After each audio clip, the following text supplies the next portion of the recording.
یاد رکھیے کہ لیلۃ القدر میں 3 قسم کے لوگ ہیں۔ ایک تو وہ لوگ جو عبادت کر کے اس رات کو قیمتی بناتے ہیں اور 83 سال کی عبادت اپنے کھاتے میں اپنے اعمال نامے میں ڈال لیتے ہیں۔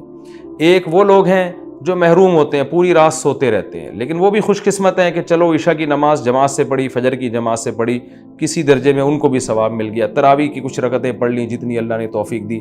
یہ وہ لوگ ہیں جنہوں نے اس رات کو بہت حد تک ضائع کر دیا، لیکن خسارے والا کام انہوں نے نہیں کیا۔ خسارے والے وہ لوگ ہیں جو اس رات میں بھی گناہ نہیں چھوڑتے، ڈرامے دیکھ رہے ہیں، فلمیں دیکھ رہے ہیں، غیبتیں کر رہے ہیں اور عشاء کی نماز جماعت سے نہیں پڑھ رہے، گناہ کر رہے ہیں، فجر کی نماز جماعت سے نہیں پڑھ رہے، تو یہ بدبخت لوگ ہیں۔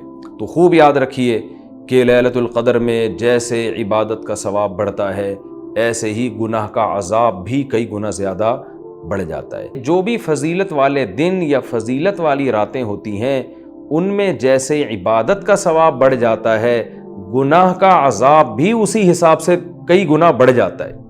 جیسے مسجد حرام کے بارے میں حدیث میں آتا ہے کہ ایک نماز 1,00,000 کے برابر، لیکن قرآن کیا کہتا ہے؟ وَمَن يُرِدْ فِيهِ بِإِلْحَادٍ بِظُلْمٍ نُذِقْهُ مِنْ عَذَابِ السَّعِيرِ۔ مسجد حرام میں ظلم اور گناہ کا کوئی بھی معصیت جو ہے، گناہ ہے، اس کا عذاب بھی کئی گنا بڑھ جاتا ہے۔ اس لیے علماء کہتے ہیں کہ مسجد حرام میں ایک جرم وہ 1,00,000 جرموں کے برابر ہے، مسجد حرام میں ایک چوری 1,00,000 چوریوں کے برابر ہے، مسجد حرام میں ایک جھوٹ 1,00,000 دفعہ جھوٹ بولنے کے برابر ہے۔ تو صرف نیکی کا ثواب نہیں بڑھتا، گناہ کا عذاب بھی بڑھ جاتا ہے۔ اسی طرح علماء کہتے ہیں کہ رمضان میں جیسے نیکی کا ثواب کئی گنا بڑھتا ہے، گناہ کا عذاب بھی کئی گنا بڑھتا ہے۔ جیسے مسجد میں نیکی کا ثواب بڑھ گیا، مسجد میں اگر آپ جرم کرتے ہیں، گناہ کرتے ہیں، تو عذاب بھی بڑھے گا کہ اللہ کے گھر میں تم غلط کیسے کر رہے ہو۔